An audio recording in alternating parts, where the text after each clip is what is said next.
Bonjour et bienvenue à cette suite du cours. Alors, on est arrivé au processus de gestion de projet relatif à l'élaboration de l'échéancier. Dans ce processus, on se base sur les données d'entrée des processus antérieurs et on utilise principalement trois techniques pour pouvoir avoir la principale donnée de sortie qui est l'échéancier du projet qui, après avoir été validé ou bien approuvé par les intervenants, il va devenir un échéancier de référence. D'accord? Donc, ces techniques sont principalement trois. La méthode du chemin critique, qui ne tient compte que des délais. La deuxième méthode relative à l'optimisation des ressources, qui va prendre en considération les ressources, la disponibilité des ressources et leurs limitations. Et la troisième technique, c'est la compression de l'échéancier, au cas où on veut se rattraper en cas de retard. D'accord? Donc aujourd'hui, on va voir la première technique. La méthode du chemin critique, elle est utilisée pour estimer le délai minimum du projet, ainsi que des tâches qui le composent. D'accord? Cette méthode, elle se base sur le diagramme réseau. D'accord? On va mettre les tâches en diagramme réseau et on va calculer pour chaque tâche la date de début au plus tôt, la date de fin au plus tôt, puis la date de fin au plus tard et la date de début au plus tard. Et on va faire une première passe sur tout le projet pour avoir les débuts et fin au plus tôt et une deuxième passe à l'envers pour avoir la fin au plus tard et le début au plus tard. Vers la fin, on va calculer les marges et les tâches qui n'ont pas de marge, c'est-à-dire qui ne tolèrent pas de retard. Les tâches qui n'ont pas de marge, c'est les tâches qu'on va appeler les tâches critiques. Et une suite de tâches critiques s'appelle un chemin critique. D'accord? Donc là, on a un premier chemin, un deuxième chemin. Dans ce chemin-là, les tâches en 0, 0, 0. Donc c'est le chemin A, C, D. La durée, c'est 30. C'est le chemin critique parce qu'il n'y a pas de marge. D'accord? Dans le deuxième chemin, on a 5. La marge, c'est 0, 5, 0. Donc A, B, D. D'accord? La marge ici, c'est le délai du chemin, c'est 25. D'accord? Normalement, le délai du chemin, c'est 25. Si on calcule le délai 5 jours, 5 jours, 15 jours, c'est 25. Le délai ici, c'est 5, 10, 15. Ça fait 30. Donc ici, dans ce chemin-là, ce n'est pas un chemin critique parce que la tâche B, elle a une marge. Ce n'est pas une tâche critique. D'accord? C'est la méthode du chemin critique qui permet d'avoir le chemin critique. La durée du chemin critique, c'est la durée du projet. D'accord? Donc ici, le chemin critique, c'est 30. A, C, D, c'est 30. Donc, c'est le chemin critique. C'est 30 jours. D'accord? Donc là, c'est un petit schéma pour expliquer, comprendre un petit peu. Globalement, la méthode en quoi elle consiste, on va voir un exemple un peu plus détaillé. Donc, voici les données de notre exemple. D'accord? Donc, on a l'installation de chantier, fondation dallage, béton, élévation rez-de-chaussée, maçonnerie, l'élo secondaire, puis le béton de l'étage, maçonnerie, le secondaire de l'étage, ainsi que l'étanchéité vers la fin. Et on a les différentes liaisons ici. D'accord? Ainsi que les durées estimées pour chaque activité. On va premièrement dresser le diagramme ou bien récupérer du processus précédent d'élaboration du diagramme réseau. On va récupérer notre diagramme réseau. D'accord? C'est le même tableau des listes de tâches qui est mis en diagramme réseau avec les différentes liaisons. J'ai mis ici en vert les liaisons fin-début sans retard et en bleu les liaisons fin-début avec retard. Ici, retard 20 jours. Ici, un espacement entre les deux 30 jours. Espacement de 20 jours, espacement 30 jours. Et on va adopter cette convention de légende comme la convention du cours. D'accord? Comme celle-là qui est dans le cours. C'est la même chose. D'accord? Et alors, commençons. Donc, on commence la première tâche dans le premier jour. Et évidemment, on va la finir dans le jour numéro 20. D'accord? Donc, la formule, c'est égal la date de début au plus tôt plus la durée moins 1. D'accord? La même chose. Pour les fondations et dallage, on va commencer au jour qui suit le jour 20. Donc, c'est le jour 21. 20 plus 1. D'accord? La même formule ici va être utilisée. Donc, on va copier cette formule, c'est-à-dire la durée plus la date de début moins 1. Donc, on va copier cette formule et la coller ici. D'accord? La même chose ici, on a un seul antécédent fin début. Donc c'est la même chose.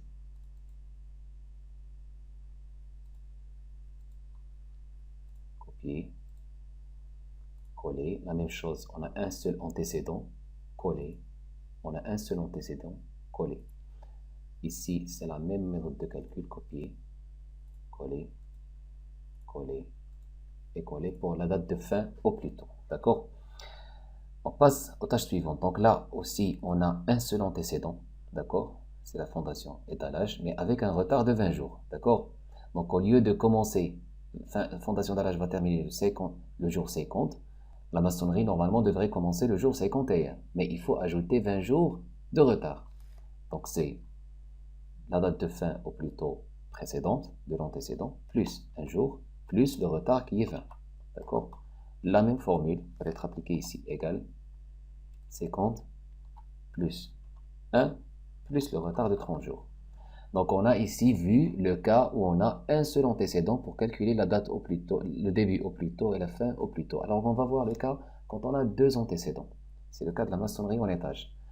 Les antécédents sont la maçonnerie rez-de-chaussée et le béton en élévation. Dans ce cas-là, on va prendre le maximum. Et déjà ici, je n'ai pas copié la date de fin, la formule date de fin. Coller, coller, d'accord? Donc la maçonnerie ici, on a 2. Donc on va prendre le max. C'est le maximum de 100 plus 1 parce qu'on a une liaison sans retard, fin début sans retard, plus 1. D'accord? Ou bien 100 plus 1, on commence le lendemain, plus le retard de 20 jours. D'accord? La même chose ici, mais avec un retard de 30 jours. Donc on va prendre le maximum parce qu'on a deux antécédents, 110 plus 1, ou bien le 100 plus 1 plus le retard de 30 jours. Donc il va prendre le maximum des deux. Parce que cette tâche, elle suit ces deux-là. Donc le maximum la date de fin au plus tôt maximale, c'est elle qui va contraigner celle-là, en prenant en considération évidemment les retards. Donc la même chose, on va copier et coller la formule pour calculer la date de fin au plus tôt. D'accord? Et on a fait la première passe sur tout le diagramme réseau afin de calculer les 3 cellules en haut. On en déduit que la date de fin du projet, fin projet, estimée, c'est évidemment 170. Parce que à 150, la tâche terrasse n'est pas, étanchéité terrasse n'est pas encore terminée. La même chose ici. Donc c'est la dernière tâche qui va être exécutée. La date de fin du projet, c'est au jour 170. Maintenant, on va faire le chemin inverse. Donc on a la date de fin du projet, c'est 170. D'accord? Donc c'est la date de fin au plus tard qu'on va prendre pour les tâches, pour les dernières tâches qui n'ont pas de successeur. C'est quoi les tâches qui n'ont pas de successeur? L'étanchéité en terrasse, la maçonnerie et les secondaires. Donc là, on va prendre la date de fin au plus tard. C'est la date de fin du projet, 170, 170 et 170. D'accord? On déduit maintenant les marges. La marge, c'est quoi? C'est la date de fin au plus tard moins la date de fin au plus tôt. Donc là, on a une marge nulle. Pour la maçonnerie en étage, la marge totale, c'est la marge totale. Quand on dit marge sans détail, ça veut dire la marge totale. Donc égale à la date de fin au plus tard moins la date de fin au plus tôt. La même chose, égale ici la date de fin au plus tard moins la date de fin au plus tôt. D'accord? Il faut faire le calcul, on va faire une passe à l'inverse, d'accord, pour pouvoir déduire les dates de début au plus tard, d'accord, c'est l'inverse. Donc là, on va faire la formule inverse. Donc égale 70 moins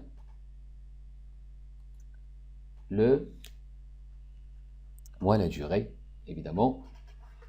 On va ajouter 1 plus 1, d'accord? Pourquoi plus 1?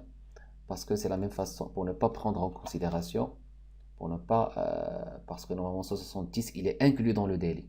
170 est inclus dans le délai de cette tâche-là. D'accord? La tâche prend 20 jours. Attendez. On calcule la date de début au plus tard dès le secondaire. Donc c'est 170 moins 30 de durée plus 1. D'accord? La même chose, c'est la même formule qui va se répéter pour le tout. Coller, coller, coller. C'est la même formule qui se répète parce qu'on fait un calcul de la fin vers le début. D'accord? Il faut maintenant saisir juste les dates de fin au plus tard, mais maintenant, au lieu de prendre en considération les antécédents, on va prendre en considération les successeurs. Donc là, le successeur, c'est la dernière tâche. Donc c'est 151 moins 1. D'accord? Donc là, 151 moins 1. Parce que cette tâche, si elle débute au jour 151, celle précédente, doit finir dans le jour 150. La même chose ici, les marges. Donc c'est la même formule pour calculer les marges. Donc ici, je vais copier la formule des marges et la coller dans les autres cellules parce que c'est la même chose. Après, elle va se calculer automatiquement. La formule de la marge, je le rappelle, c'est la date de fin au plus tard moins la date de fin au plus tôt. D'accord? Donc je continue. Il me manque cette valeur-là. Donc, et elle a 3 ici. On a 3 successeurs. 3 successeurs. Mais au lieu de prendre le max, on va prendre maintenant le min. D'accord? Pas le max. Minimum de 101. Moins 1, point virgule. 141. Moins 1, parce que c'est le jour avant. Moins le retard, parce qu'entre la maçonnerie et le béton l'élévation, il y a 20 jours de retard. Et la troisième tâche ici, 141 moins 1, parce que c'est les jours avant, moins le retard, qui est 30. D'accord? C'est le minimum de ces 3 valeurs. La même chose ici, il n'y a qu'un seul successeur, donc c'est la date de début du successeur, moins un jour, parce que 141, ici 140. La même chose ici, égale à le successeur, moins un jour. D'accord? Ici, de même, on a 3 successeurs. Donc, on va prendre le minimum une autre fois. Minimum de celui-là, moins 1, sans retard. 111, le jour avant, moins 1, moins 20 jours de retard. J'ai fait entrer, il nous manque une troisième valeur, point virgule. Cette valeur, moins 1, moins 30 jours de retard. Donc, 50. Et celle-là, il n'y a qu'un seul successeur, moins 1. D'accord? Donc, le premier calcul du début vers la fin, on calcule les cellules en haut en prenant en considération les antécédents. Pour calculer les cellules en bas, on commence par la date de fin du projet et on revient vers l'arrière en fonction des successeurs, en prenant en considération les successeurs. Et là, on a terminé tout le projet. On déduit que la fin du projet 170 et que le chemin critique est celui-là. Voici le chemin critique. C'est là où on a les marges qui sont nulles. On ne peut pas retarder les tâches. Si on retarde une tâche critique, on va retarder le projet. D'accord? Ici, on peut retarder de 40 jours sans retarder le projet. On peut retarder de 20 jours sans retarder le projet. Maintenant, on va faire le même calcul, d'accord? Mais au lieu de calculer avec le nombre du jour, on va calculer la date de fin de projet exactement. Comment on va faire? Je vais copier d'abord cette cellule-là, déplacer au copier, vers la fin, OK. Et je vais la renommer diagramme réseau avec les dates. Donc on est le 30 avril, d'accord? Donc ici dans la date début, je vais mettre 34, c'est-à-dire 30 avril. Et évidemment, tous les calculs ont été refaits en fonction des délais, d'accord? Avec les mêmes calculs. Mais vous voyez qu'ici, que les nombres sont un peu bizarres. Pourquoi? Parce qu'on doit convertir la mise en forme de cette cellule, elle doit être une mise en forme de date. Pour ce faire, je vais venir à cette cellule et je vais copier la mise en forme. Ou bien je vais sélectionner toutes les cellules. Je pense, ce qui est plus facile est de copier la mise en forme. Copier. Je vais copier tout simplement la mise en forme.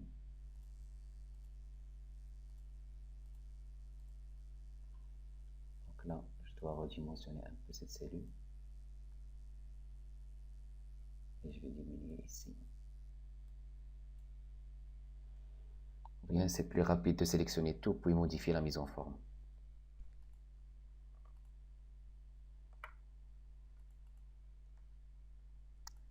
Cette valeur est égale à celle-là, parce que c'est la date de fin.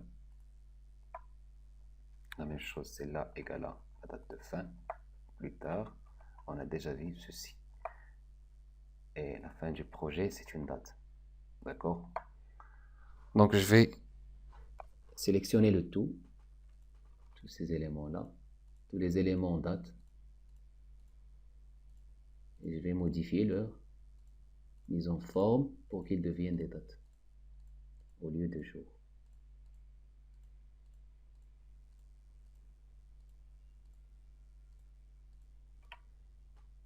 Et celle-là aussi. Accueil. Nombre standard. Je vais utiliser le format date. Ce format-là. OK. Et tout a été rectifié. D'accord? Donc on va commencer le 30 avril si on commence aujourd'hui. On va finir le 16 octobre en prenant en considération toutes ces liaisons-là. La date de fin, c'est 16 octobre. D'accord? Et les marges, tout le calcul. Donc là, c'est la version avec calcul du nombre de jours. Là, la version avec calcul des dates. Maintenant, à MS Project, essayons de faire le même exercice ici. MS Project facilite les calculs et facilite la représentation. On va refaire la même chose. Donc, on ouvre un nouveau fichier. D'abord, d'accord, on veille à ce que le fichier soit enregistré pour qu'on ne perde pas les données. Pour gagner un peu d'espace, je vais enlever cette chronologie ici. Je vais désactiver chronologie. Je vais choisir que les tâches soient planifiées automatiquement. Je clique ici, je choisis planifier automatiquement, d'accord, au lieu de planifier manuellement. Ici, je vais insérer le nom des tâches, l'aire durée et les prédécesseurs. Je vais ramener la colonne prédécesseur. Ici. Je vais le laisser calculer le début et la fin automatiquement. Donc nous, dans nos hypothèses, on n'a pas retranché les week-ends, d'accord? Donc les week-ends ne sont pas retranchés, donc on doit modifier le temps du travail du projet. Projet, on doit modifier le calendrier du projet. Projet, modifier le temps du travail. On va créer notre propre calendrier. Donc, calendrier sans week-end. OK, et on va venir à semaine du travail. On va modifier la semaine du travail. Du lundi au dimanche, définir les heures. 9h à midi, 14h à 18h, OK. Je vais réviser.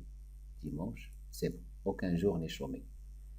Calendrier sans week-end, OK. On va définir ce calendrier comme calendrier du projet. On va aller à information sur le projet et on va affecter, au lieu du calendrier standard, on va affecter le calendrier qu'on a défini sans les week-ends. D'accord? OK. Et je vais commencer à insérer les tâches. Je vais copier les tâches depuis les données avec leur durée et les prédécesseurs. Copier. Je vais les coller ici.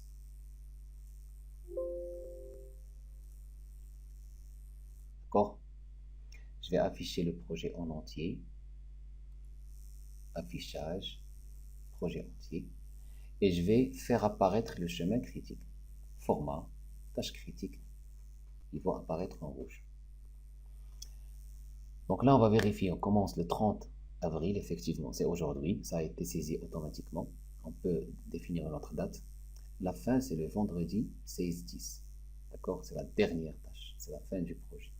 la durée, on va afficher, pour voir la durée totale du projet, on va afficher la tâche récapitulative du projet. On voit ici 170 jours. C'est exactement ce qu'on avait retrouvé ici, 16 octobre. Et dans le diagramme avec le nombre de jours, c'est 170. Donc tous ces calculs détaillés, ils sont faits en interne avec MS Project, mais il faut au moins faire ce calcul manuellement soi-même pour pouvoir comprendre les détails de calcul. Donc maintenant, on va essayer de générer le diagramme réseau, d'accord, pour avoir un diagramme similaire à celui-là. Donc je vais aller à MS Project, je vais aller au diagramme réseau, affichage, diagramme, le réseau de tâches, diagramme réseau de tâches. Donc là, c'est pas assez similaire, donc je dois modifier les nœuds ici. Ici, c'est une tâche récapitulative du projet, plus ou moins. Donc format, je vais désactiver l'affichage des tâches récapitulatives d'abord, d'accord. Je vais dézoomer un peu pour voir tout le projet. Et ces liaisons sont confondues ici, donc je vais mettre les liaisons droites, c'est plus visible, et je vais mettre les étiquettes de liaison pour voir les retards. D'accord. Je vais aussi modifier l'aspect de ces cellules-là, de ces nœuds. Donc je vais aller à style de case, les tâches critiques comme ça, et les tâches critiques non comme ça. Je vais aller créer un modèle de données, un modèle d'affichage, plus de modèles, nouveau modèle, que je vais appeler diag réseau nœud, c'est-à-dire nœud du diagramme réseau. Donc on a ici, je vais mettre mise en forme des cellules, 3 cellules par 3, d'accord. Ici c'est début au plus tôt, ici c'est la durée, ici fin au plus tôt, ici le nom de la tâche, ici début au plus tôt, plus tard plutôt, ici la marche qui est la marche totale, ici la fin au plus tard, d'accord. Donc on voit un exemple ici, et je vais mettre la cellule du nom, je vais la mettre en gras, police gras, ok. Donc là les polices en gras pour la mettre en relief, ok. Donc voici notre modèle qu'on a ajouté, fermé. On va alors choisir le modèle de données qu'on a créé, le diagramme, et l'affecter aux tâches critiques, d'accord, comme ceci. Et pour les non critiques aussi la même chose, modèle de données c'est nœud diagramme réseau, d'accord. Donc les deux vont devenir dans le modèle qu'on veut, début fin, marge au milieu en bas, durée au milieu en haut, et le nom au juste milieu en gras, ok. Donc vous voyez ici que le diagramme est devenu plus lisible, d'accord. Si on fait un zoom, on va voir ici, on commence le jeudi 34, on va vers la fin, on trouve qu'on finit le 16 2020, d'accord, avec toutes les liaisons. Donc on va programmer une séance pour voir votre retour et est-ce que vous avez réussi à reproduire cet exemple-là. Et on va aussi voir un exemple plus compliqué. Au lieu des liaisons fin-début, on va introduire aussi des liaisons début-début qui sont un petit peu plus compliquées.